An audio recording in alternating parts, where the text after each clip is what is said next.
Good evening and welcome to the Housing Forum that is being hosted by the Schenectady branch of the NAACP. We're so very happy to have you with us here tonight, whether you're watching us live on Open Stage Media, or if you're here with us at Proctor Theater. And if you're just watching this, you still got time to get down here. If you're around the corner, just come on in. We're in the GE Theater. So tonight we will be talking about the state of housing in the city of Schenectady. And we have some knowledgeable panelists with us from different organizations that will be able to give us information, not only on the state of housing, but they'll tell us about the services that their organizations offer and how they can be of help to anyone that might have an issue with housing, might want to buy a house, looking for an apartment. There's a variety of things going on in housing, and so they're going to be able to address some of these things tonight. So I'm going to let them introduce themselves as we go around, and if you can just take maybe 3 minutes to talk about your organization, tell us who you are, tell us what your organization offers, and we're going to start with talking about maybe home buying. So I am going to go first. She's up first, Karen Smith.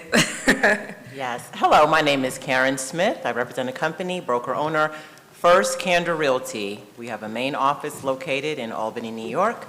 We service the entire capital region, all the way down to downstate, Suffolk County, Brooklyn, you name it. We're statewide at this point.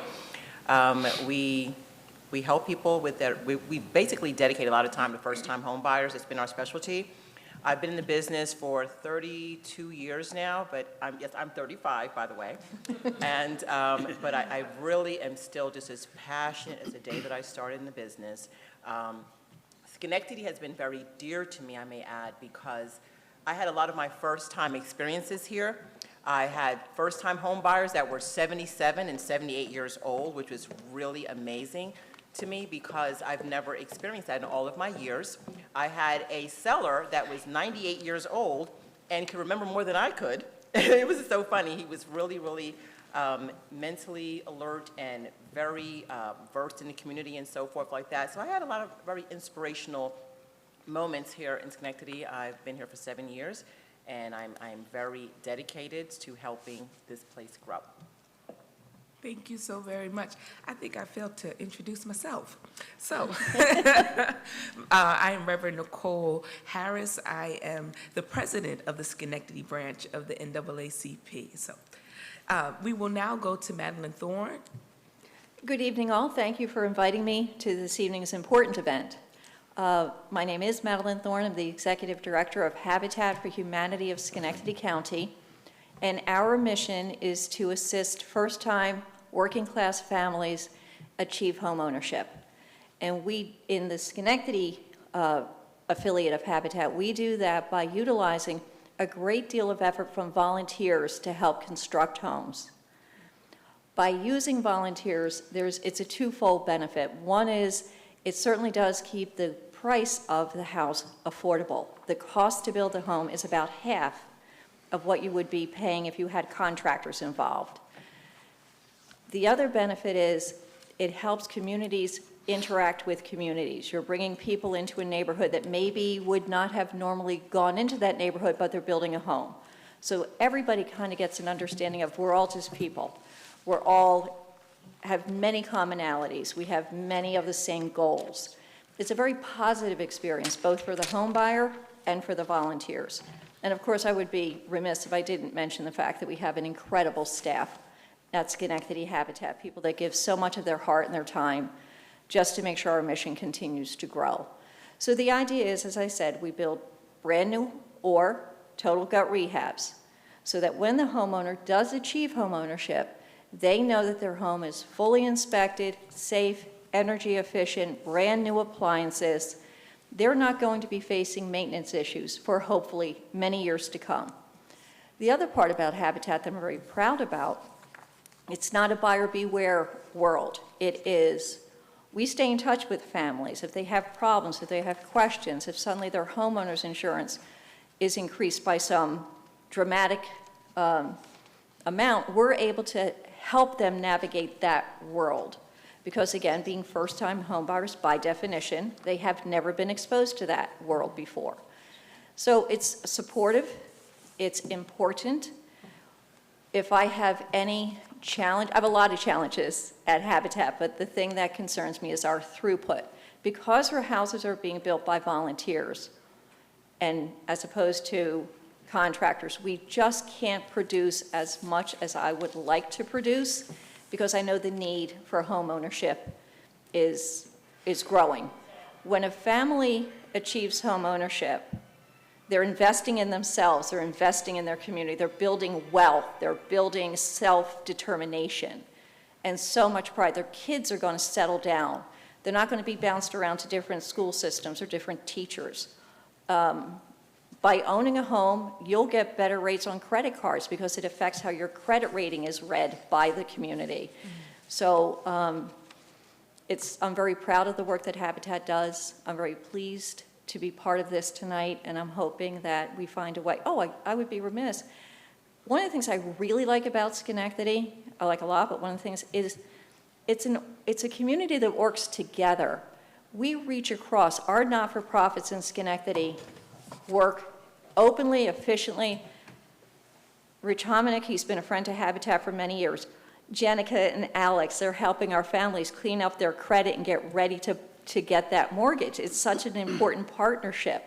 And that's what is unique to Schenectady. You don't see that often. I'm very proud of that. We should be very proud of that as a community.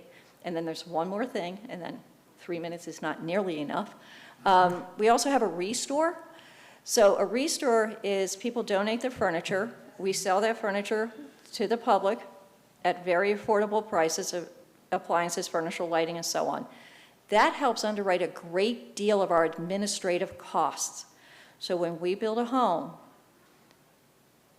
the grants are only paying for construction materials. We're covering all our own payroll, our utilities at 115 North Broadway.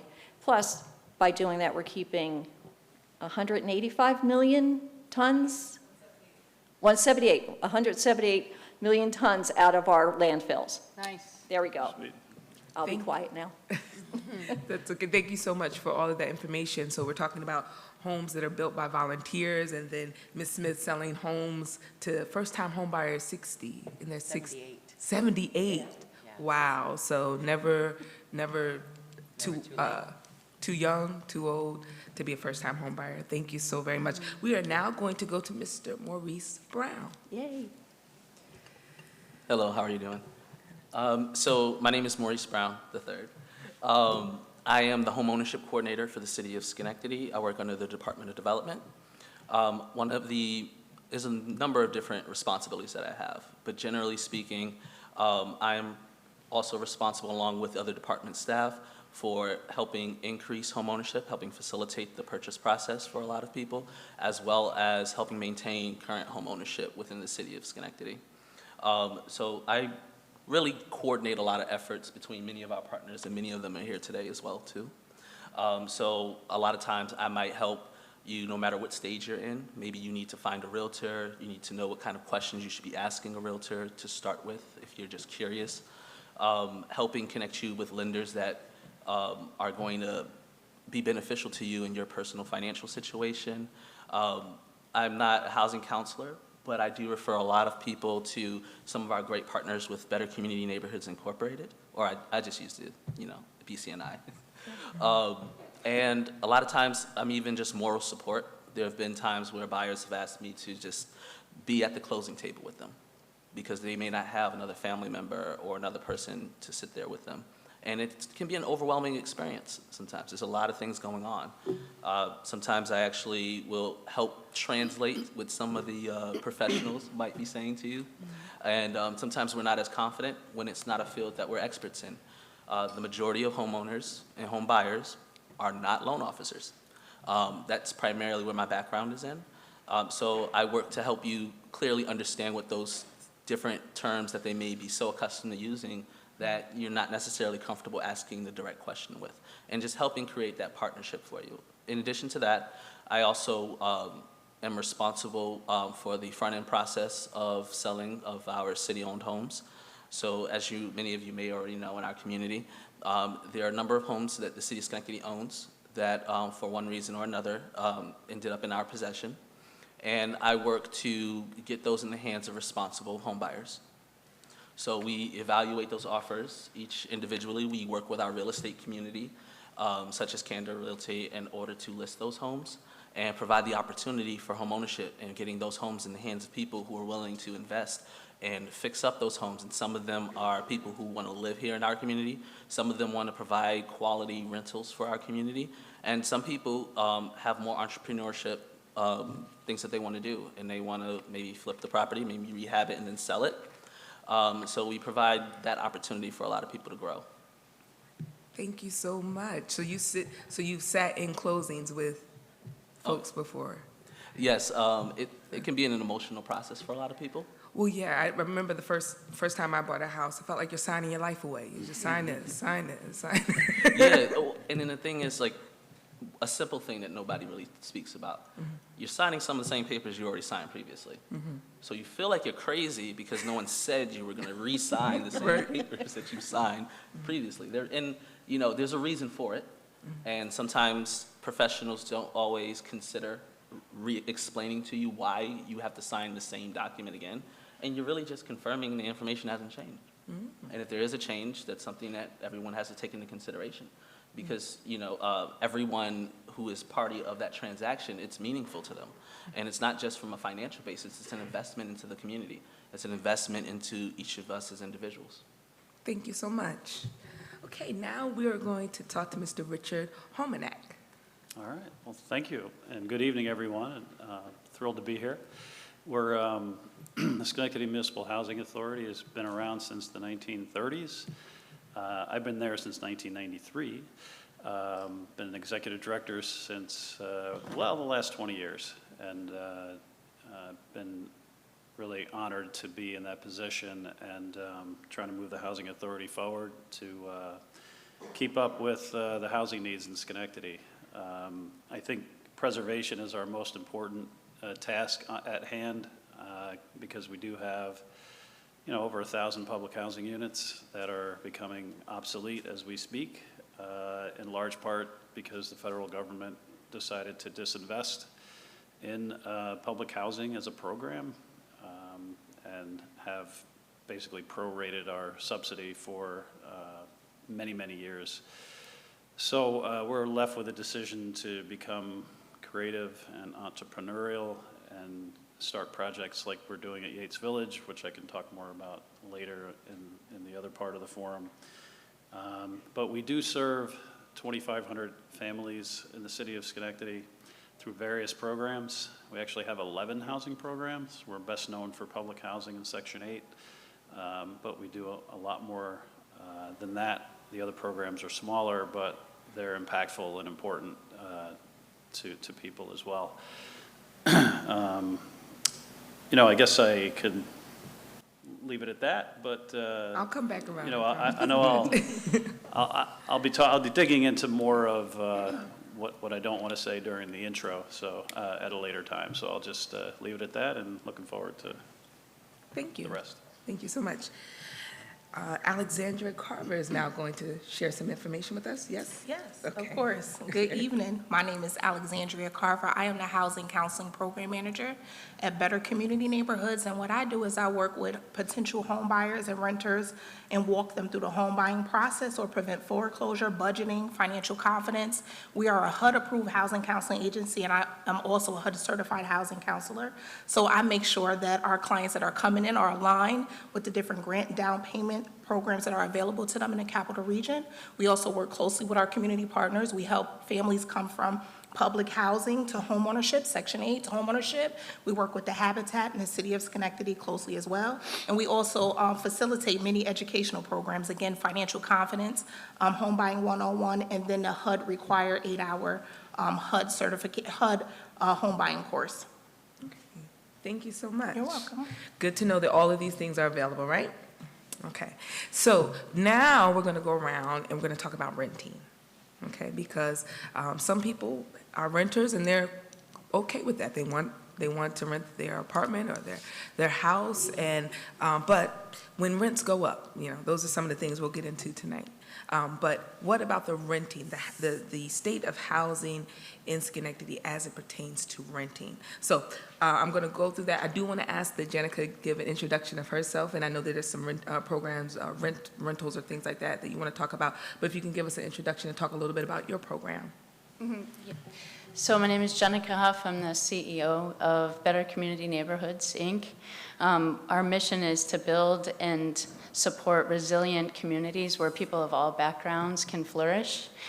We do that a number of ways. We provide housing counseling through our amazing Miss Alexandria Carver and her team. We have 4 HUD-certified housing counselors on staff. We also do that through providing opportunities to current homeowners that may not have the ability to make critical repairs on their homes to remain in their homes. So we provide owner-occupied rehab grants. And in conjunction with those grants, we provide housing counseling in addition so that current homeowners can adjust their budgets to provide for what Alex likes to refer to as the God Only Knows Fund, or a replacement reserve for future critical repairs that are needed to maintain tenancy in their homes. And then we also build both ownership and rental, affordable rental opportunities. So we provide a number of services, and I mean, as Madeline has said, and Maurice has alluded to, and Rich certainly, Schenectady is an amazing place to be partnered with others in this important work. And the great thing to realize is, evidenced in this amazing panel, is that there are a number of different affordability tools that we can employ based on what's appropriate for that particular area. It might be home ownership through Habitat. It might be rental. It could be the land trust model. It could be any number of things.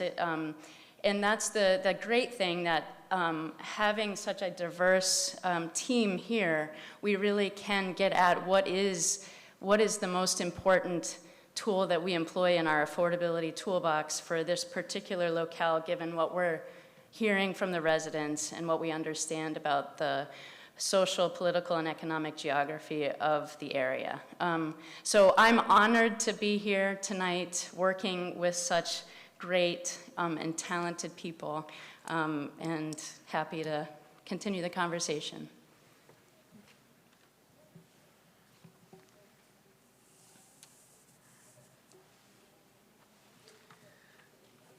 Okay, so we're going to ask some questions now as it pertains to home ownership.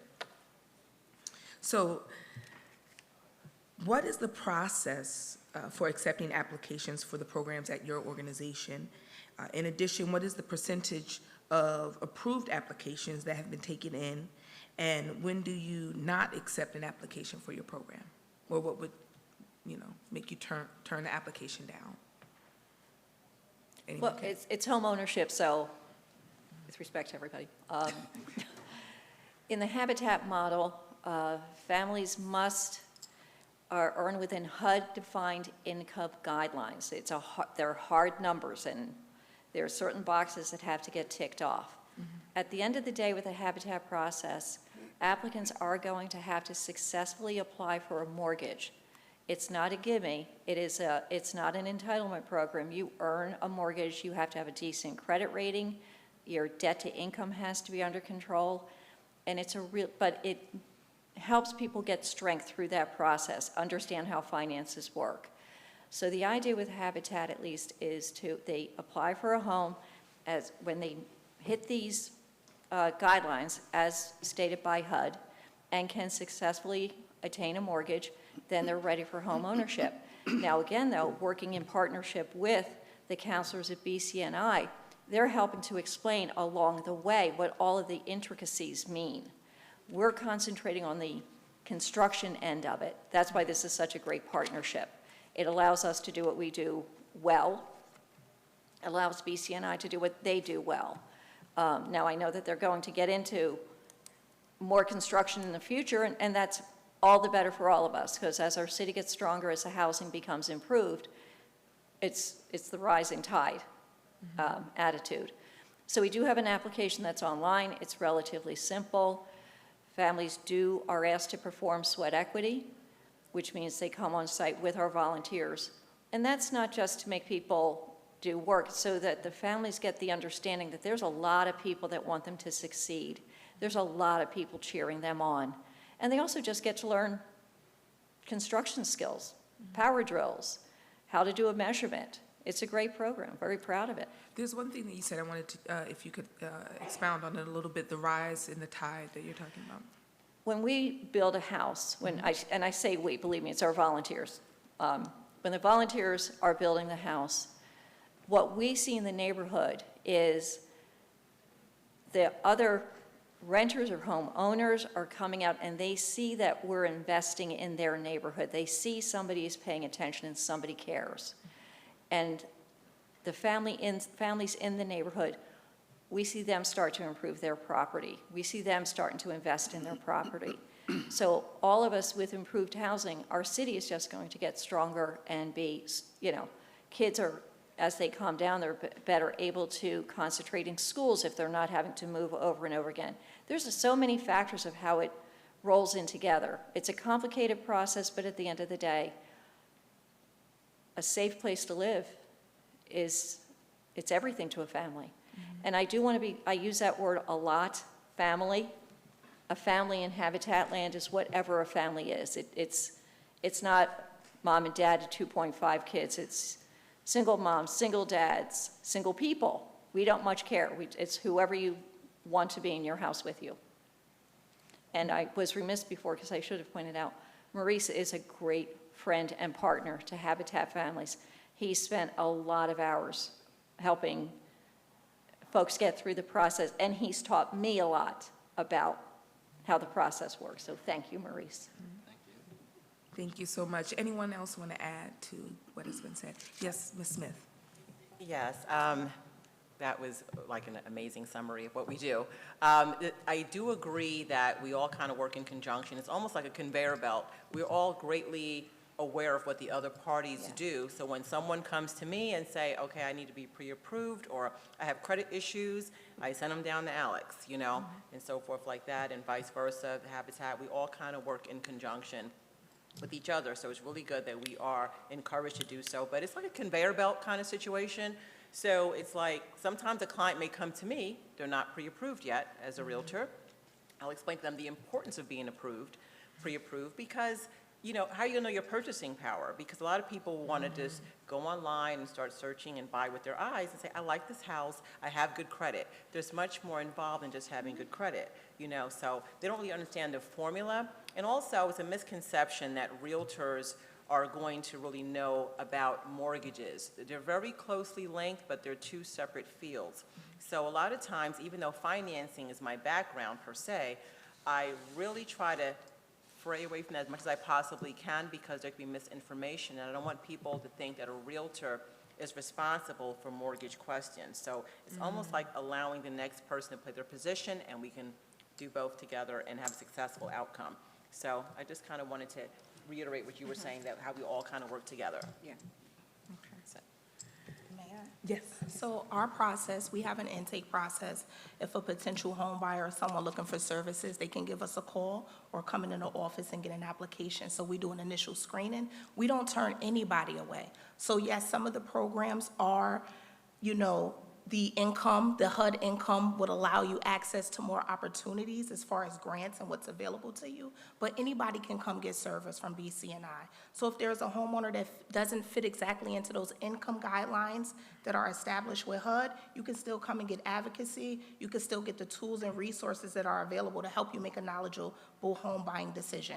So what a counselor will do, they will assess your credit, your budget and affordability, and then they will lay it out on, these are the grants that are available, this is what you can qualify for, this is out there, but your particular lender doesn't participate, and we match you with some of the professionals in the area to help you navigate. So if there's a lender, you want to do a particular program, for example, there are 7 lenders in the Capital Region that participate in the Homebuyer Dream Program. That may not be a lender, but when you're meeting with a counselor, she's going to say, you can do this grant, and this grant if you go with one of these lenders, because they're all participating lenders. So our application process It does ask for a substantial amount of information. Some people shy away. They don't want to give away all of their information, but it is required for a counselor to really help you and dig in to your finances and where you are to help you figure out what your trajectory is as far as home ownership.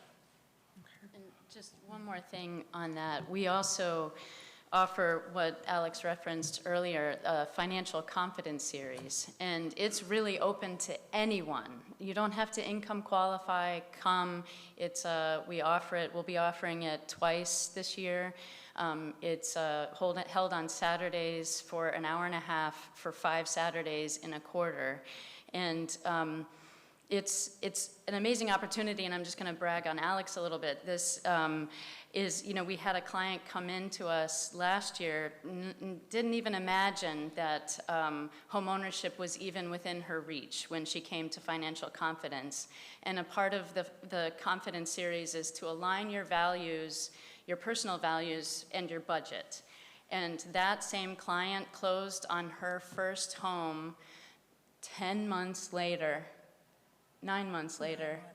And that was due to our fantastic housing counseling staff that took her the next step from financial confidence series on into pre-purchase and repairs to her credit and assembling the down payment and the financing needed to then close. So we have services and opportunities for everyone in Schenectady, and we encourage you to check us out. Yes.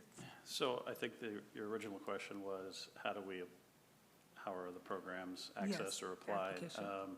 So the Housing Authority has a homeownership program through its Section 8 Housing Choice Voucher program. It's good that I'm here to talk about it because it might not be as well known as some of our other programs. To qualify, you have to be a voucher holder under the Section 8 program already. So it's obviously limited by that requirement. Vouchers are, scarce. They're, and the waiting list is closed typically, so it's difficult to get a voucher. But if you are a voucher holder and you do have the income requirements for a mortgage, utilizing the payment, the housing assistance payment that we would typically make to the property owner that you lease from, we could then turn that into an asset for a mortgage payment. You do have to be a first-time home buyer as well, and not have ownership in the property to begin with. And I believe it's a 15-year mortgage limit, unless you're a person with a disability, then it's up to 30 years. And the income requirements that are standard for a non-disabled person are waived if you're a person with a disability, and the calculation for income requirement there is basically any disability income you have, SSI, SSD, over a 12-month period would be the money that would qualify. So it is a longer period for the mortgage. There's also a homeownership counseling component. You have to participate in a program that BCNI actually partners with us to handle that component. And not sure of all the structure of that or all the topics covered, but it's pretty comprehensive. And there was a push a while back to which HUD has resisted to allow more than just single-family homes into this process. We really made an effort to convince HUD to say, can we include something other, such as in Schenectady and a lot of regional areas, they have 2-family houses, 3-family houses, and the idea was to, while we're in this program, that we can own the home plus have some income through leasing, in the 2-family house, just one of the apartments, so to speak. But they have not allowed that, and it doesn't seem like they're going to allow that. But we we hope that someday they would, because I think it would be a good program for us as well. So generally, to answer the question on how to access, you already had to be a voucher holder, so. Okay. So I think I want to pause for a moment to talk about HUD. So is HUD the organization behind the organization? How many of the organizations here work with HUD or under HUD regulations? We do. Yeah, yeah, Okay. yeah. Okay. No, because I think that's important for folks to understand, because I'm assuming, and you guys just explained it to me, and I think you, Mr. Homanak, kind of touched on it a bit, that there are these regulations that you have to abide by, right? And so sometimes when Mrs. Carver said that, they're asking a lot of questions in the process. For someone who's never purchased a home, it feels really intrusive, right? It's like, why do you need to know all of this information about me?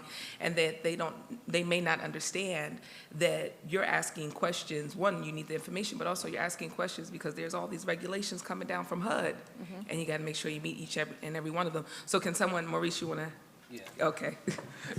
Sorry. So it's three things that were mentioned I think should be clear. First off, what is HUD? So HUD is the Department of Housing and Urban Development. It's a federal government department.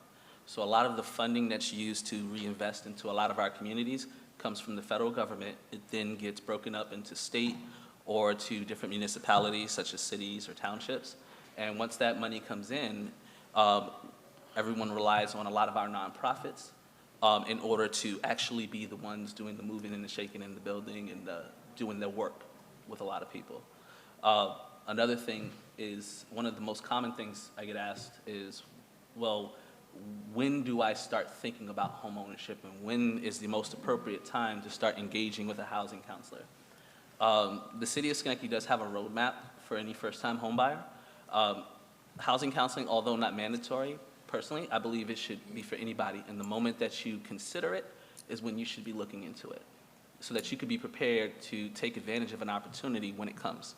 So one of the big things, some people overnight decide they want to own a home. Some people may have been thinking about it for several years. Regardless of where you fall in that consideration, your first step should be to understand what the process is and who are the players that are involved in this.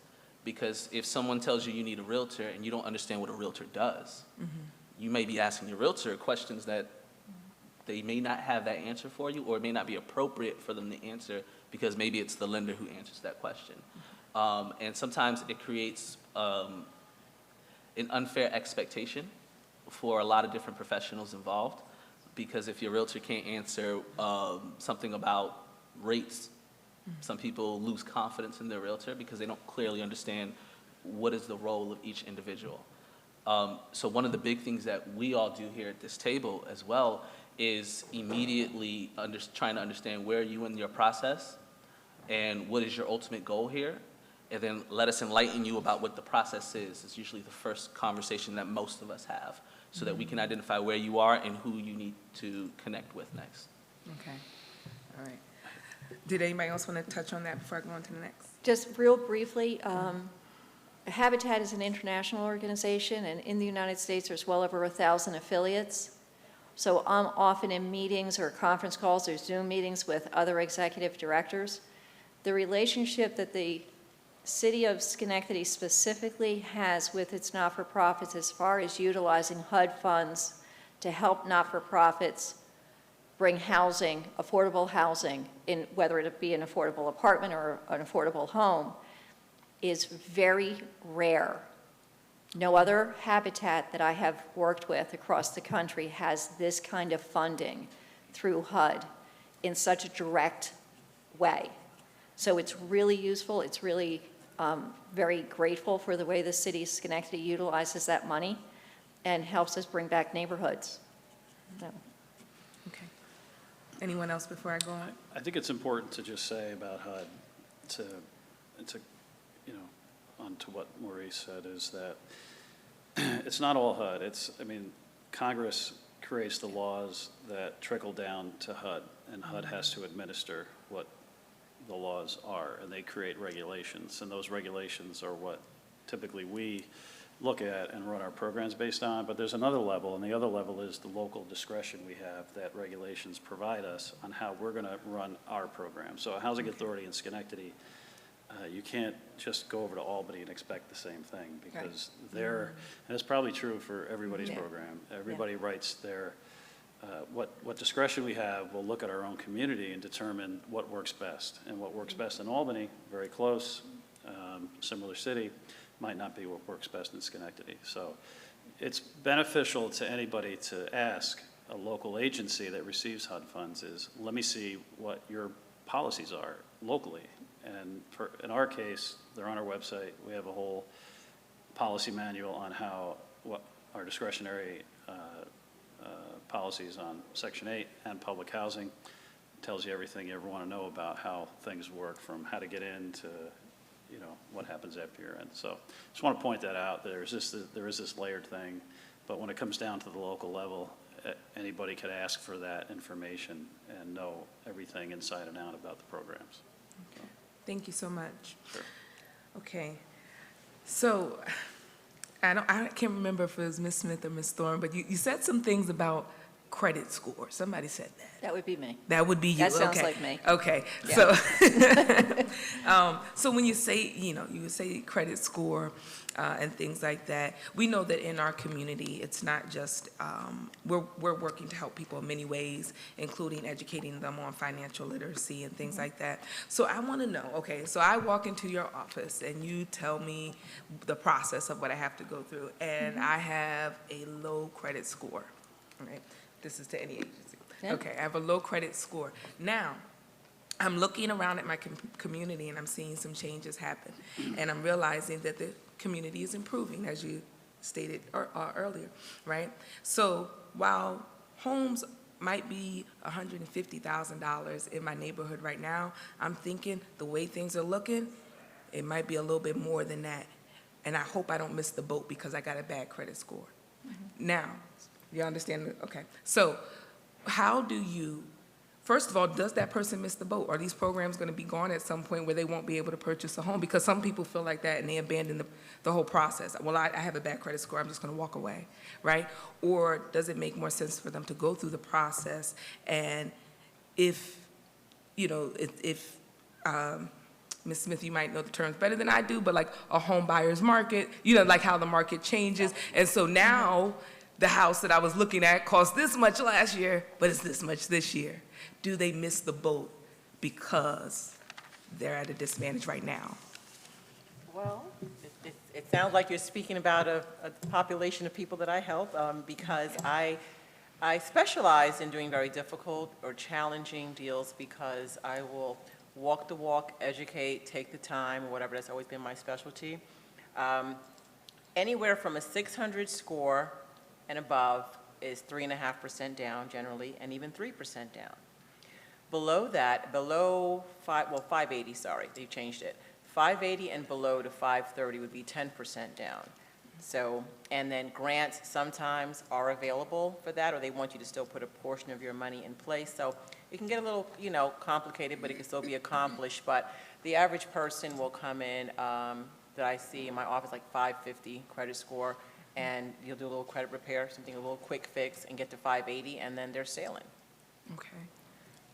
Yes. Me. Yes. So for us, we are holding the clients a little bit accountable.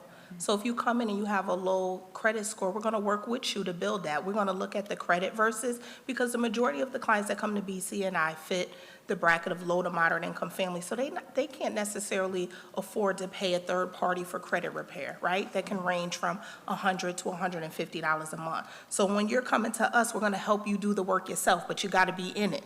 We have the 80-20 rule. You got to do 80% and we're going to do 20% of it. So we walk our clients through to actually look at the credit report, teach them how to read the credit report, go through and validate the things that are on their credit. And then if they find that there are errors there that don't belong there, that we can dispute those things. So we kind of take a longer route to addressing credit issues. And you said something, do they miss the boat? A lot, when my clients come in, I deal with the here and now. Because either way, if you're trying to achieve home ownership, whether that program is available 6 months from now or not, that shouldn't stop you. That shouldn't get you discouraged because something else will be aligned at that time. So you're still going to have to address your credit either way. We want to make sure that our clients are in have the best credit profile possible because that will open up other opportunities for them.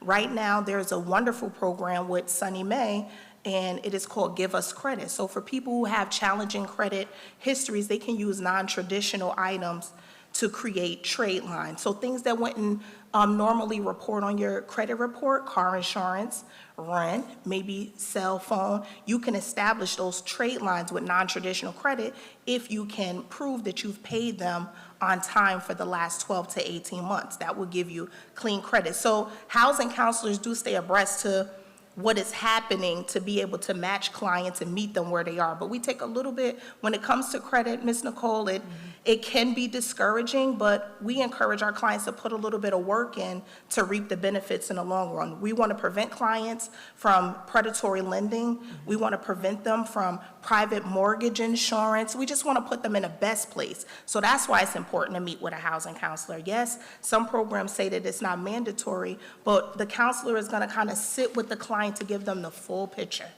This is where you are, this is where you want to be, this is where you could be. Okay, so get you a counselor. That's what I heard. And I don't think anybody here, it's not a numbers game. It's not, let's get people in. It has to be successful. It has to be the best move for that family. You don't want to help people get into a home and then they're choosing between a mortgage and winter coat for their kids. Right. That's not a win. Nobody has that goal. So through the services of BCNI, the work that Maurice does, the work that Ms. Smith does, they're readying families so that it is really going to be a positive, strengthening, steadying experience for that family. Thank you so much. So I often ask people some of the more straightforward questions, just because to me, it's not beneficial to talk around a subject. And you use the metaphor of, like, what if they missed the boat? I mean, at the end of the day, if you're trying to get to the destination, you're trying to get there. I don't care what time you get there, what date you get there. So a lot of times I'll just outright ask you, like, how bad do you want it? And if you want it bad enough, you're going to get there. It may not be when you think you should be there, but if that's your goal, we'll get you there and we'll all work with you. Thank you so much. We're going to pause now to, I believe, take questions from the audience. So we'll only have time to take maybe one or two, but if we have anyone that has a question.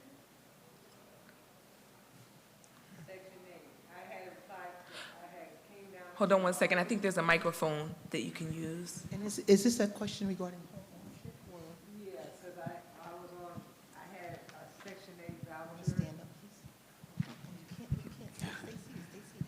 I had a Section 8 voucher, and I came down there because Albany was talking about the home ownership through Section 8, and I came down to Section 8 in Schenectady because I was a voucher there. And I asked about the program, and I never got an answer. They said, y'all don't do it here. So now I'm hearing that y'all doing it. Yeah, that's obviously not true. But I connect with you at the break if you'd like. Yeah.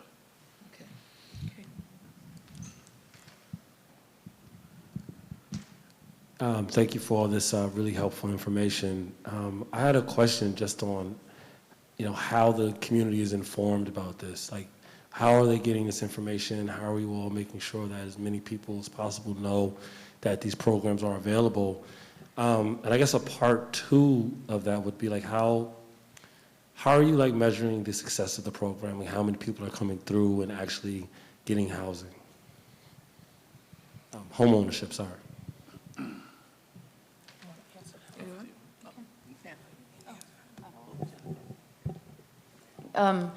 In terms of how BCNI gets information out about the programs that we have available, we do everything from advertising on our website, bcnihousing.org. We have public service announcements that are aired through a network of social media, partner banks, steward shops. We have flyers that we send out into the neighborhoods in partnership with the city. And do we have some radio ads? No radio No. ads, but we work closely with lenders and community partners. COVID has put kind of a halt on being able to be out in the community, but pre-COVID, you see, we're all here now. We like to do these kind of things, so we want the community to have access to these resources and word of mouth. So BNI, between BNI and COT, we've been around and serving the city of Schenectady over 50 years. And then the success rate, so for down payment assistance or housing counseling? So, okay, I'll talk a little bit of that. So for this year, from January up until today, we've closed 26 first-time home buyers in the city of Schenectady, which is wonderful. We're going at 1 to 2 closings a week at this point. So, did I answer your question, Ms. Nicole? No, I think the question, the part that needs to be answered is about the success rate, but, okay, so if you've had, excuse me, if you've had 26, which, sounds great, how many have come in to fill out the application? So this year, we've probably had roughly, we've dealt with 174 clients. Okay. And so far, 26 of them have purchased in the city. But everybody is somewhere different in the process. So that doesn't necessarily mean that those people won't purchase, or they may not be ready this year. Some people are in different stages of fixing their credit, building their savings. So that's kind of hard, but we have a 80% success rate. Okay, so I have a question to add to your question. Thank you for asking that. So of those who are coming into your doors, what percentage of them would you say are longtime residents of Schenectady? I lived in Schenectady all my life, and now I'm buying a house in Schenectady. In Habitat, as far as I know, we've only had one person that came in from out of the area. I mean, she came in from Menands. She didn't come in from Texas. She came in still just over a bridge. But most of the people that come through the Habitat program in Schenectady County are Schenectady County residents. Okay, so Schenectady County residents. Yeah, mostly in the city, I would say. In the Habitat, we build one house at a time, sometimes 2 houses at a time, and we're building for a specific family. We're not open market. Okay. So it's a little bit different, okay? And our success rate is absolutely no foreclosures to date. Everybody who's Awesome. achieved home ownership has been ready for it, and they're in their house. Wonderful. Anyone else? I mean, I can give you an example of a waiting list example that might, it's a little broad for the question. It's not directly home ownership, but of the 7,369 applications that we have on our waiting list right now, 4,218 have a city of Schenectady address. So you're seeing a split of people outside the city. I think that's, what we've done is created online application process, and I think it's more accessible to people rather than just a paper application like we used to do. So there's more opportunity for people to apply. So we have like 400 or 500 people from New York City on the list. But our preferences are that we serve the people in the city first, so that's the priority. But, I mean, that's just gives you a sense of the need, I guess. Okay, thank you. Jenica, were you going to Yeah, speak to that? Okay. we have, for our post-purchase homeowner, owner-occupied rehab grants, those are grants that are available exclusively to city residents. So those grants come through both the city and the state and are marketed specifically for city residents. And then in terms of our down payment assistance, about 2/3 of the down payment assistance is exclusively for city residents. The other third is Schenectady County, but it's not, that assistance can be offered within the city boundaries as well, so. Thank you so much. I think we're supposed to take an intermission. Oh, we have one more question. Okay. Hello. Okay. As part of the NAACP housing program, I wanted to know how many minorities are you getting in these programs that are home buyers at this point? And I want to thank the panel for being here as well. Hi, Ms. Rembrandt. How are You. So I'm really glad to for see the the housing counseling department, 90% of our clientele are minorities. And they live in the city of Schenectady. But the issue is, the clients that we see coming in, they want to do homeownership, but they don't want to purchase in the city, especially families who have children. The school district is an issue. So these families have been in the city of Schenectady all of their lives and are at a point with their children that they don't want to be in the city and are looking for other, better school districts for their children. That's true. Now, we can open that can of worms. We'll be here for another 30 minutes. We Okay. have one more question, and Okay, this is the yes. last question. Okay. Thank you all for being here today. Really quickly, I've heard us talk about HUD, right, and the funding that comes in. We're all obviously governed by HUD and the Housing Urban Development, right? What are you seeing in the way of funds coming in from the state level to allow lifetime citizens of Schenectady to begin to purchase home-wise, right? Because if HUD dries up, then what do we do, right? If we're seeing, I heard it stated earlier that we're seeing a devaluation inside of the funding. What is coming in statewide and what is accessible right now to those 90% that are coming to you?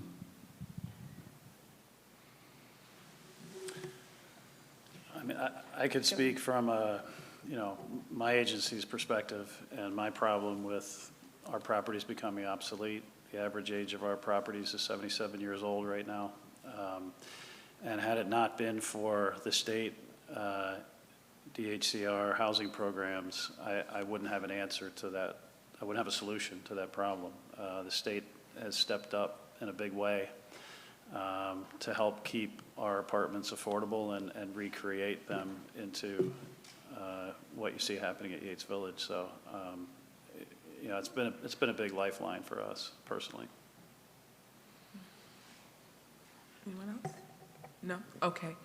I think we got to wrap up? Okay. Well, I'm sorry. No, that's fine. Yeah. Okay. Well, thank you so much for sharing all of this information with us this evening. If we could just go around quickly, just say the name of your organization again and maybe the website where it can be found. So we'll just go around.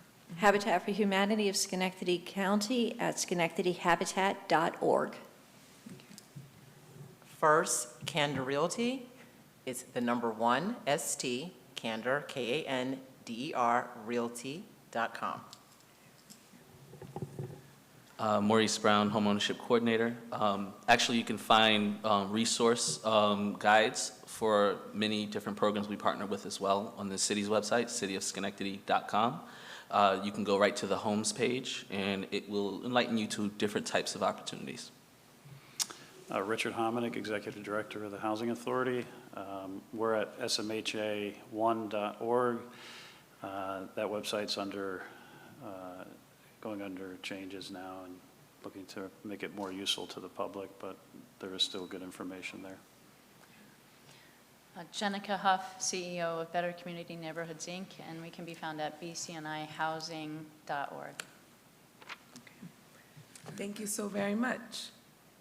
Okay, so we're about to take a 5-minute intermission, and when we come back, we will have further discussion. I do want to take a moment to pause and thank Proctor's Theater for their partnership in helping us to plan this event tonight, and we want to help. We also want to thank SICM for being a co-sponsor.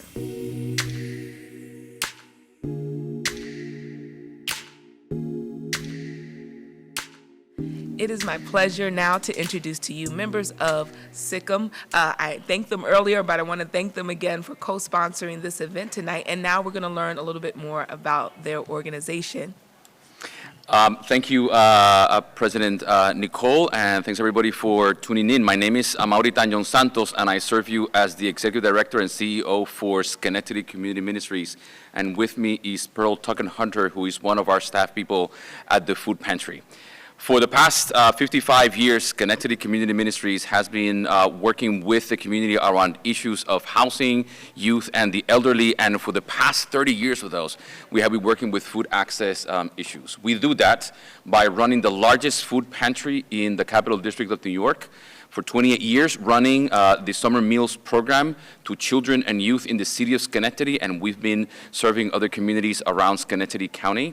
And we do that also by running 2 acres of urban farmland on 3 sites on the neighborhoods on Hamilton Hill, Vale, and State Street. It is our honor to be able to sponsor this conversation because when we think about specific issues that are caused by poverty, we often forget the interconnectedness of other issues. One of the things that in this COVID time, especially for the past year and a half, we have been thinking at SIGCOM is what if food access and is not the issue that you have to worry about, because you know you can go to a place where you will be able to receive 15 meals worth of food for everybody in your household every other week. What kind of brain space and even wallet space that would open for you. So our sponsoring of this event is to come in and talk about wraparound services and for folks to know that you can free up that brain space and have that creative space around making yourself ready for home ownership or any other form of housing that you and your family want to acquire. And we're ready to serve you at 839 Albany Street on the Hamilton Hill neighborhood. So SICM.us is our website. You can find more information there. And Ms. Pearl and I and our colleagues are ready to help you at 839 Albany Street. Thank you. Thank you. Welcome back to our housing forum.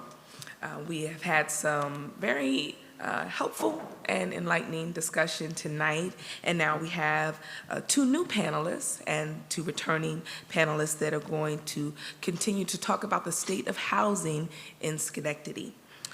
So if you could just tell us a little bit about yourself and your organization. I'm going to start with Paul Brady. Thank you.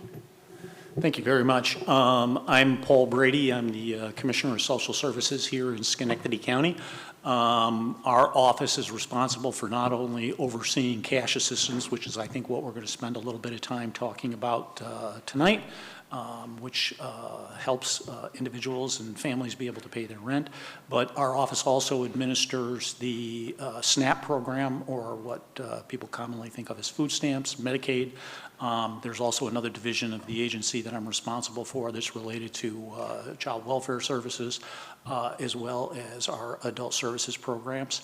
And that's kind of my background. I've been the commissioner for 6 years now. I've spent my entire career in social services work, a little over 37 years at this point in a couple of different counties, but I've enjoyed my last 6 years here in Schenectady. Thank you so very much. Now we will hear from Elise Martin. Hello, everyone. My name is Elise. I am the Director of Community Services at Schenectady Community Action Program, or SCAP. We are one of a network of community action agencies. There's one that serves every county in the country. We're all a little bit different. Our mission is one of anti-poverty work, so really looking at the community that we serve and what gaps are there to help raise people out of poverty and deal with the issues that come along with anti-poverty work.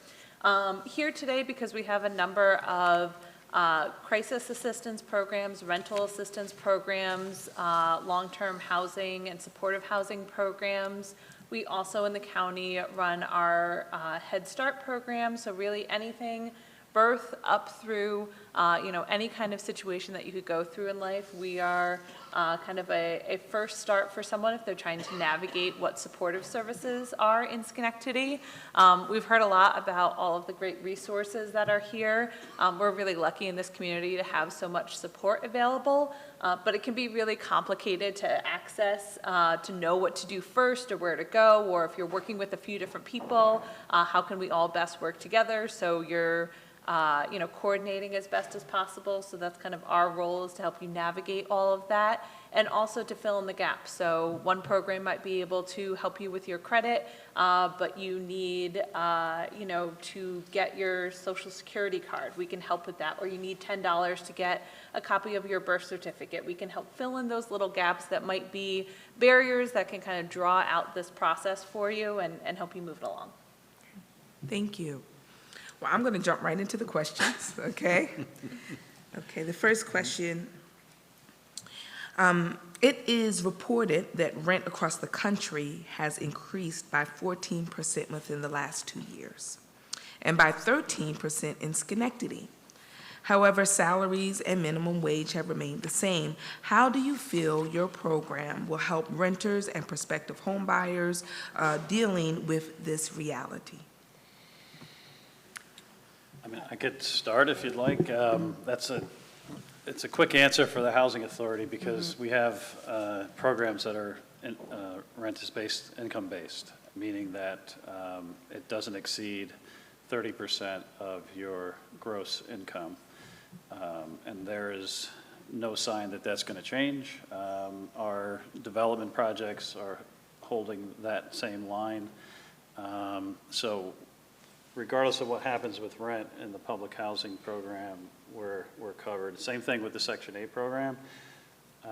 But there's kind of an added twist to that that I can get into after others want to. Okay.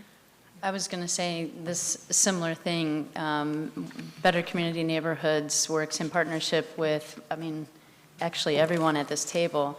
And the housing that we create maintains affordability. It's regulated by the state and the federal government so that, like Rich's program, the rents never exceed 30% of our residents' income. And then we also combined other services to supplement assistance in partnership with SCAP and others to provide counseling to the extent needed and access to other resources that a household might need, because we know that housing in and of itself, providing a structure, is not enough. So providing additional supports for families is critical. And the housing that we create, there is, in the past maybe 5 years, we have been looking at housing as a social determinant of health. And so creating quality affordable housing where there is no lead-based paint threat that would adversely affect little ones coming up in terms of their educational attainment and overall development is, I think, what is in the interest of all of us here. And so again, the housing isn't affected by the increase in rents versus the income stagnation as it is with others, housing opportunities that are not regulated. Okay. Ours is a little bit of a different circumstance in, knowing that rents are going up in not only the city, but in a lot of areas. It presents a significant challenge to the department because, you talked, or there was some conversation at the beginning of the presentation about how a lot of the homeownership programs fall under the umbrella of the HUD agency. For us, for our local Department of Social Services, we operate under regulation from the New York State Office of Temporary and Disability Assistance. It is very prescriptive in terms of what we're able to do in terms of a cash assistance grant. And if you look at the elements of a cash assistance grant, there's really essentially 3 elements to it. There is what's referred to as the standard of need, there's a shelter allowance, and then there is a utility allowance. And the shelter allowances are actually set in regulation. They are specific to each county in the state. And I would sit here, and in fact, I was having this conversation with the state commissioner just the other day, that the shelter allowances are completely inadequate. They do not reflect what the market brings in any community. Just to sort of give you an illustration, for the county of Schenectady, a shelter allowance for a household of 2 is about $200. You can't rent anything for $200. So what ends up happening, what people end up doing, is that they will take the shelter allowance, they will take the standard of need, they will take the utility allowance, they will combine those things. And then what you end up with is they may not necessarily be able to afford something at that level. They may be sharing. Or what we do, and I don't want to take too much away from my partner here, but we also work with some of the other community agencies that have what is referred to as rapid rehousing dollars, which gives some flexibility and some expansion in terms of, what can actually be paid for housing. But, from my perspective, what the state needs to do is take a hard look at what that shelter allowance is, and that there needs to be an adjustment to it, and it needs to be reflective of, what the true cost of housing is. And this is not certainly a Schenectady issue. This is a statewide issue. I mean, particularly when you start looking at some of the metropolitan areas in the state, housing costs are they're astronomical. People just cannot possibly afford, the rents in those locations. But I will hopefully create a little bit of a segue over rapid rehousing for you. Absolutely. That's a great transition to talk about the other rental and housing assistance programs that our community has. So a lot of the voucher programs here at SCAP and a number of the other housing providers in the area, Bethesda House and New Choices, just to name a few, we work with people to advocate that this is guaranteed funding for landlords. So a lot of times what we'll do is say, are you willing to come down $100, $200 on your rent to know that you will have funding for a year or more? So that really gives landlords a peace of mind, and knowing that I can count on this and that there'll be a case manager who could be there for assistance. So that gives us a little bit of wiggle room that sometimes people who are often, have a history of eviction or homelessness don't necessarily have that ability to advocate on their own, or that resource. So we're that financial resource that we can advocate for them. We also look at what else can we supplement. If someone is paying rent on their own, can we help them? We have our employment service program. So can we help you train up in your field? So if you are, we have a number of people who are CNAs, so working kind of an entry-level job in healthcare, and we have funding that we can help you train up, all the way going through becoming an RN. Can we help you become more financially stable on your own as well, helping you have that long-term, benefit to hopefully, homeownership, if that is your goal. And then also looking at why are the prices rising? What advocacy can we do in the community? And one of the number one issues right now is that landlords are trying to recoup losses that they've had over the last 2 years, and also recoup from damages that they need to fix up on their apartments. That's one of the biggest issues too. We have all of these great voucher programs, but if there is an apartment that is livable and in good condition for someone to move in, people can't get leased up and housed. So also looking at ways that we can help landlords rehab their apartments and bring that type of funding into the community so we can keep our existing housing stock in rotation. Thank you. Have you heard about, and how do you feel about, the good cause eviction law, and do you think it will be implemented in Schenectady in the future? Is anyone familiar with? I'm familiar with it. I don't believe it's going to have, whether it's going to be implemented statewide or in this city, I'm not sure. I don't have my ear to the ground on that, but I do know that it's really there to try to prevent evictions that are unwarranted, meaning that if a landlord just gets, for some reason, to a point where they don't want somebody in the apartment anymore, they could just terminate the lease at the end of the lease term and tell them that they have to go. Well, you really have to have a reason. That's what I think stands behind this, if I'm thinking of it correctly. You have to have a viable reason for them to go, and there's a list of reasons that someone, non-payment of rent obviously is one, drug use, all the bad things you can think of that a tenant might be doing. For the housing authority point of view, it's minimal impact because we have all those standards in place already. Our job is to house people and keep people housed. When we move to evict somebody or relieve somebody of their apartment, it's got to go through the court process. And there's a really good reason for it. You know, so the impact of that on our business would be minimal. Anyone else? I would anticipate, you know, if it does end up being enacted, there's a likelihood that it could have an impact on our business. I mean, you know, obviously, in certain circumstances, if individuals that have been evicted have no other resources available to them, they may be coming to our office. They'd be making an application for assistance. And, you know, we can sort of look at the circumstance, you know, depending on what it is. If it's a non-payment issue, you know, we do have the capacity to be able to pay some back rent. You know, but we also have to take into consideration, you know, what is the income into the household, what are the resources that are available to the family, and then we also have to take a look at prospectively, is there capacity to be able to pay the rent on an ongoing basis? So, I mean, that's something that, you know, we currently do anyway. You know, right now, I have to be quite honest, I'm a little bit more concerned with just the eviction moratorium.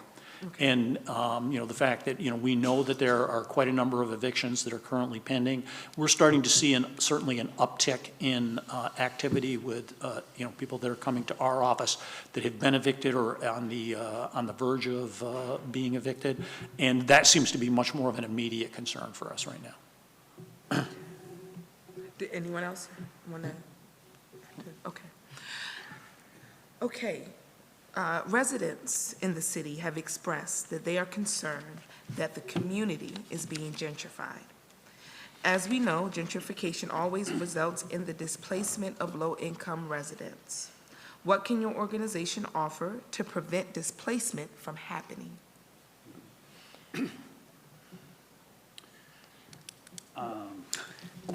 I could give you some information that from our programs. I did a little research on, obviously our public housing properties are where they are and have been for 50, 60, and 70 years. And hopefully we're going to maintain them and revive them as we are doing at Yates. But we also have the Housing Choice Voucher Program, which is the name of our Section 8 program, where we have 1,548 vouchers used just in the city of Schenectady. And they call it the Housing Choice Voucher Program because you get a voucher and you go where you choose to rent an apartment.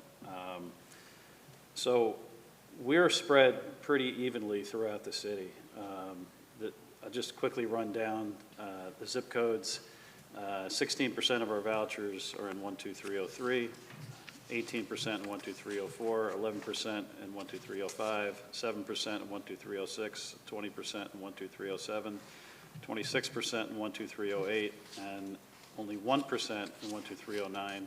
That's a very small zip code with half of it is Central Park, and not a lot of rentals there. That's the low number. So you can see that those 1,500 plus vouchers are really spread out around the city, which is a great thing because we want the deconcentration. We strive for deconcentration with that program. One of the problems we're seeing is, there's a fair market rent that's, Jenica's got a nice chart here, and it's defined by HUD. And we create what's called the voucher payment standard based on the fair market rent. And we can set our voucher payment standard at from 90 to 110% of the FMR. And that voucher payment standard is the maximum subsidy that we'll pay on a tenant's behalf in the Section 8 program. So I'll give you an example. I won't mention names of apartments, but some of the concern might be a lot of new construction going on with apartments throughout the city, and obviously if we all see it, we all know it, and it's a great thing from the perspective of revitalizing downtown and other parts of the city. I live in the city. It's great to see buildings that were not being utilized in some cases. But what I'm going to tell you is that the one-bedroom voucher payment standard that we set is $991. The one-bedroom rent on one of those new buildings is $1,620 to $2,016. The other one that I looked at is $1,754 to $200. Now, if I'm going to subsidize $991, there's no way you're going to afford that, those buildings. And some people might look at that as gentrification. But the fact is, I think it's a building that needs to be constructed. There's a financial, pro forma on how it's going to work. And I'm not involved in those deals, but I think they're structured to make them work. The other aspect of this is, even if you wanted to move in there and pay the difference of, in the lowest case, it's about, let's say, just $630. There's a provision in the Section 8 law that says when you're leasing a new unit, you can't pay more than 40% of your monthly income to lease that unit. So in just about every case where there's a gap like that, it's going to be restricted where you can't rent it. The only way that can happen is if the rent is lowered to at or below 40% of their monthly adjusted income. So, I mean, you can see that it's good. I don't think it's bad what's happening with apartments in the city, but it is restricted where a Section 8 voucher holder is not likely to be able to rent an apartment in some of the new buildings. And are those downtown, located downtown? Those two are located downtown. Okay. So I would give, now you know I'm also the NAACP president, so I'm going to give a little pushback to that, to what you said as far as it's good. Question is good for who? Yeah. Right? And then as far as who can afford to stay in town and who can't. Now, I call a spade, you know. I don't disagree, and that's Okay. my whole reason for bringing it up, is, when I say it's good, I'm looking back to the 1980s when I moved here, and it was decent, and then it went really bad, where there was nothing downtown, and, it was basically vacant, and storefronts were closed, and there were, you had a couple of things open. So to see it revitalize, I look at that as good. Perhaps there just needs to be some more planning on, how to get affordable involved in those deals. Absolutely. Because there are ways to do it, and I just think that's a worthy conversation to have. Yeah. Absolutely. Anyone want to add to I that would like answer? to, Okay, I would and like then to add, there are, as Rich alluded to, a number of different affordability tools that can be used in order to safeguard opportunities for all people, no matter what the area is, downtown or, the suburbs or any of the number of communities and neighborhoods that surround downtown.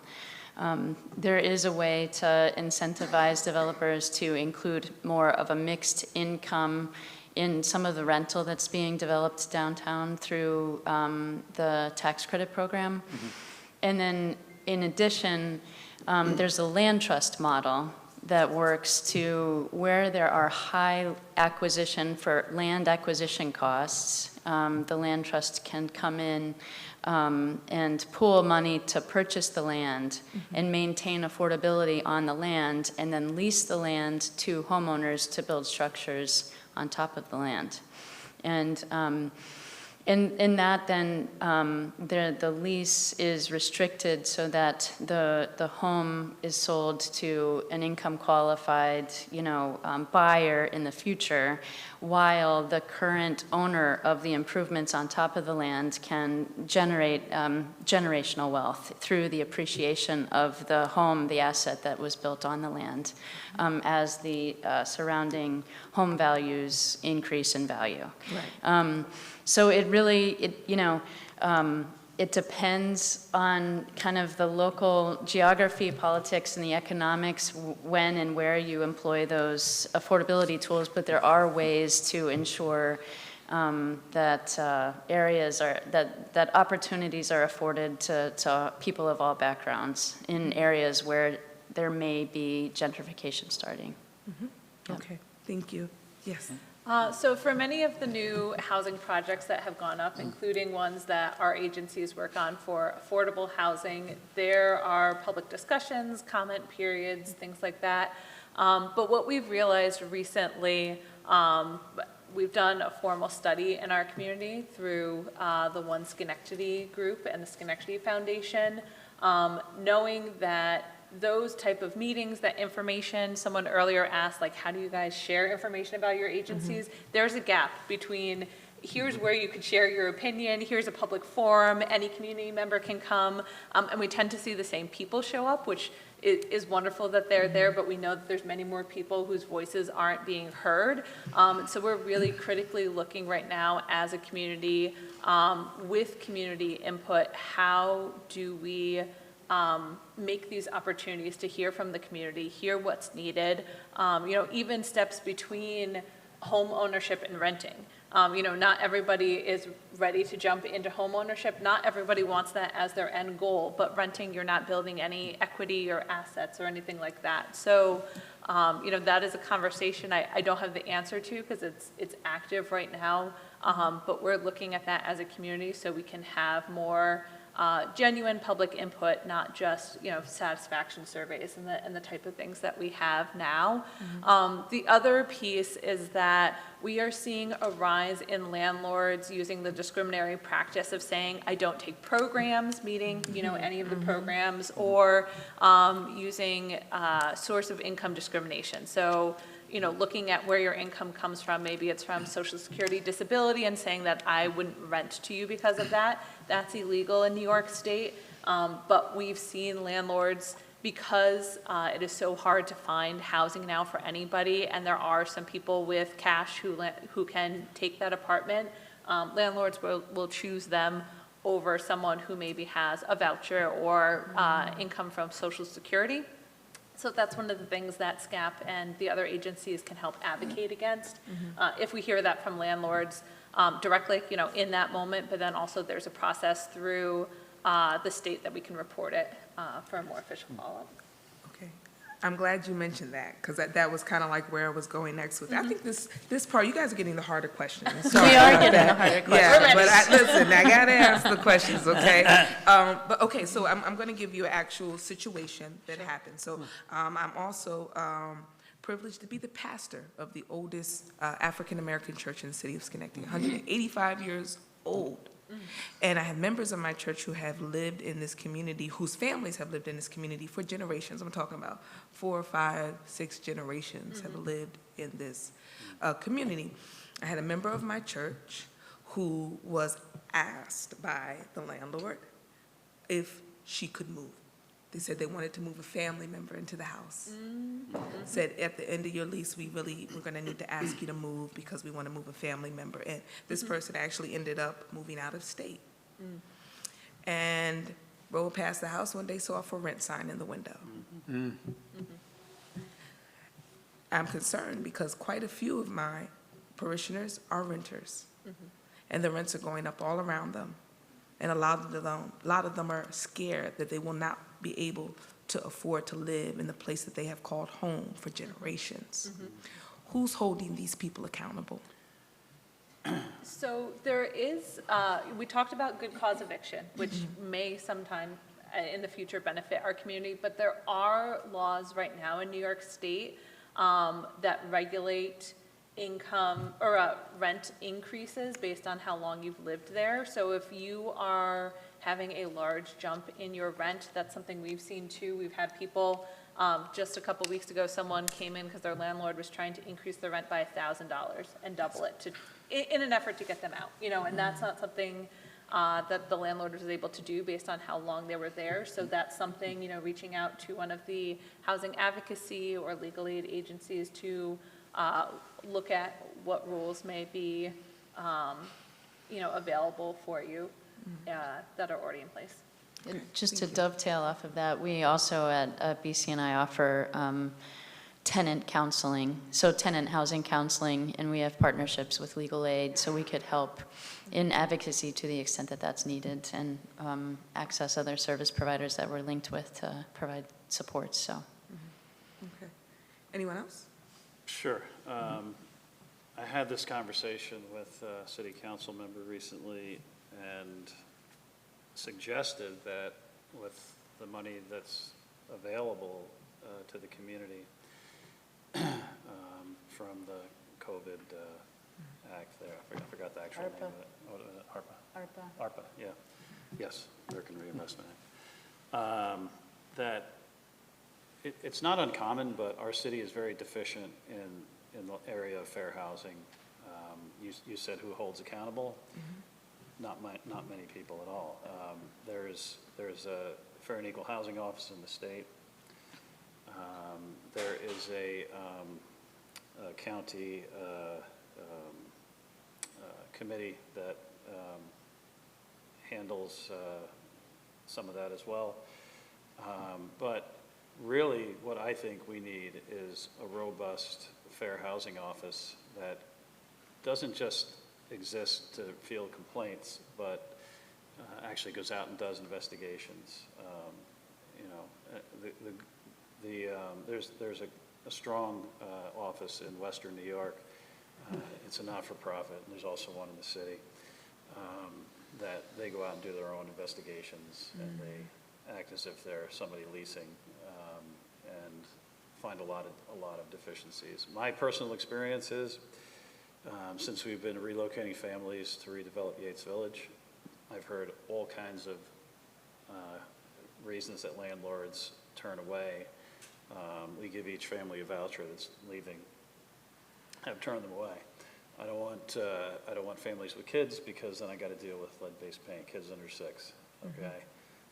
I don't rent to Section 8, which is now that's source of income discrimination. It's against the law to say that in Schenectady, in the state. But there's really nobody out there promoting, fair housing laws, educating, having someone to turn to say, we can help you with this problem.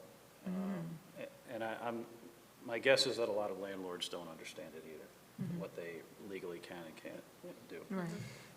Not saying landlords are all, doing the wrong thing on purpose, Right. But I think it would really help if we had a stronger component of that. Sounds like a challenge, Mr. Homanak. He's like, we got our work cut out for us. Look, I said I've been doing this for 30 years, and I've seen it a lot, Yeah. and it just keeps coming back and coming back. I appreciate you saying that, though, because sometimes, and I'm sorry, I'm going to get to you, okay. but sometimes what someone will just say is an agency, right? And then know that even that agency might not be staffed enough to really handle the issues, Yeah. And so I appreciate your honesty and just saying, not a lot, that's real.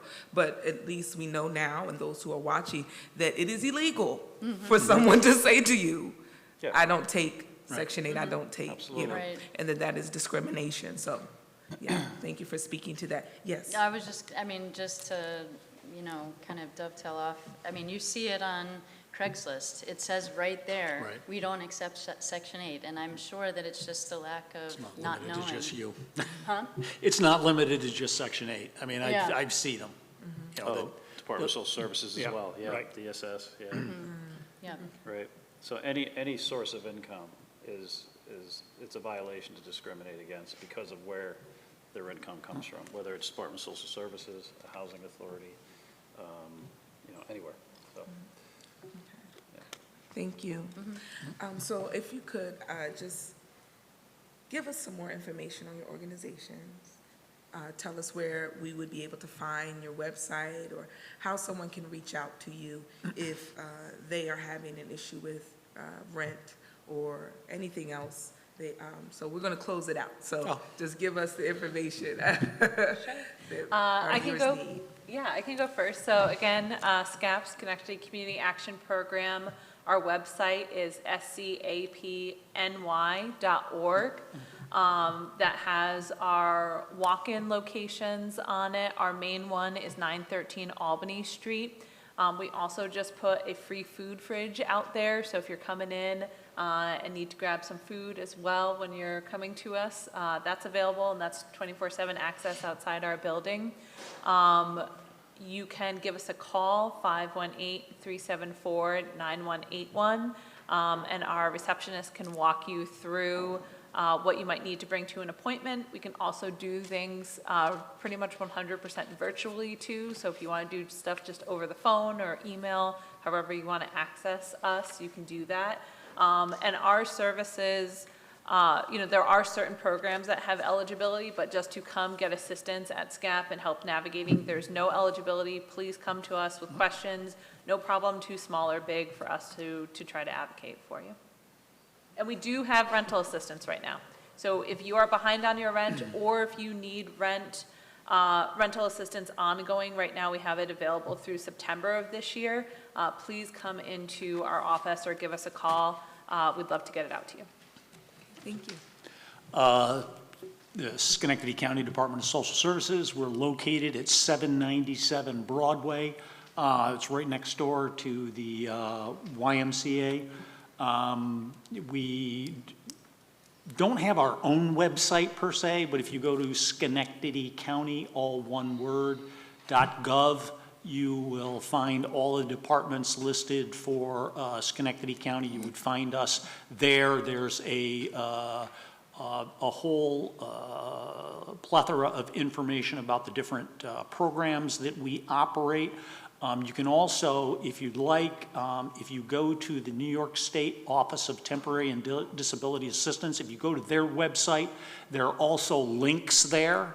Some of the programs that we operate, you can actually apply online. You don't necessarily need to come into the office in order to be able to do that. I would certainly encourage anybody, if they'd like to do it that way. It certainly saves you the trouble of having to come in. We're also available by phone, 388-4400, and you can certainly contact us that way. We take there was a little bit of a discussion earlier about applications. We take applications, 5 days a week. You can do it on a walk-in basis if you'd like. If you'd like to schedule an appointment, we can accommodate that as well. Anybody who is in need of assistance, we know, and I'm being realistic here. People do not want to be in my office, and I understand that. But if you truly have a need, or if you know of somebody who truly has a need, I would encourage them to come in. Anyone can apply for assistance. Thank you so much. And I know you've already shared the information about your organization, Jeff. So we're going to use every ounce of time that we have. I think we do have, is it one question? Two? Okay. I wanted to say, I'm really thankful that all of you came out, and I wanted to say, if a person has an issue with, and you all seem to be very much together, and I appreciate that, but what if a person has an issue with one of your agencies? How do they get the help that they might need, to try to get an understanding and try to get the agency to work with them? Is there a program or somebody that they can talk to try to navigate through that system if something is going on that's really, not right with one of the agencies? Are you talking about a complaint against the agency Against itself? the agency itself. If Okay. someone, not so much the agency, but maybe a worker or something, that they might be having a little bit of a contingency with, and they need a little help to, because I see that everybody is very much together, but if a person has an issue with an agency person that works at that agency, how do they get the agency to work with them, to try to get that understanding straightened out? Deb, I can tell you that I like to hear any complaints that might involve my staff directly. 518-386-7053. I'll get that. You and I have talked a lot, and you know how accessible I can be to you and anybody that wants to get in touch with me. So that's the easy answer right there for us. Anyone else? The same is true for me. If there's an issue with staff at the department, certainly I want to know about it. It can come, any sort of an issue can, either come directly to my attention. Sometimes, people will also go through the county manager's office, which is perfectly fine. They know how to get a hold of me, and, I'll try to be responsive to any sort of problems that people may be having with the office. Okay, thank you. I think we had one more. I'm sorry. That's okay. Hi, good evening. I'm a long-term constituent, resident, and all 4 of my children were born and raised in the city of Schenectady. I'm also a homeowner, so therefore I pay city school property taxes. And I'm self-employed. I have a son who has a disability. And for 3 years, I feel like, as his mom, being an advocate, because I was also involved in the community, NAACP, SCLC, worked for the legislature, so I have years of experience and know a lot of people. And I know the chain of command. But what do you do when you have a child that you brought into this world, and you pay your, as a constituent, I feel like I'm a law-abiding citizen, I'm a productive member of the community, I'm a humanitarian, I love animals, I love people, you name it, environmental as well. So I'm just one of those people that would take my shirt off my back to give to a homeless person or someone who needs help. So now my son needs help, and I have advocated along with Deborah Bremberg and Janice Rouse and Olivia Adams and all the rest of them, Joe Allen, Mr. Cheers. I go way back. So now my son has a disability. He has a mental health condition. During the pandemic, I'm sure we all can understand why people that have disabilities, that have drug issues, be it drugs, be it alcohol, it has increased significantly. People are more homeless, they're more hungry, and for 3 years, I've been dealing with Schenectady County. We've been told to go to Albany, the shelter. He was told to go to the shelter in Albany because he didn't have, I found him sleeping in my shed. Because if I let him move in or stay with me on a temporary basis, he's no longer considered homeless. So in order to meet the criteria, my ex, his father, who also is he worked for the New York State Department of Corrections. So my son comes from a middle-income household. He was born into a house. He had his own bedroom, backyard, fenced in, driveway, all that. So he grows up, he has a mental health issue. So I no longer can take him under my wing like I used to be able to when he was an adolescent. Now he's a young man. He needs help. So for him to go to the Department of Social Services and was told to go there by someone from SCAP because he was living outside in the street in the winter, snow on the ground. This might be a conversation that you and I can have separately. Are you the commissioner? I am. Hi, nice to meet you. I've spoken to you, I'm sure. Okay. Yeah, this might be a conversation What because it involves obviously some, some personal issues. It might be something that would be better not televised.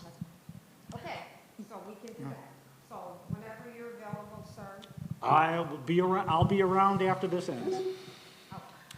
So we thank you, Ms. Dawson, and we do have issues in our community where people have personal issues, and that it is good to know who they can go to.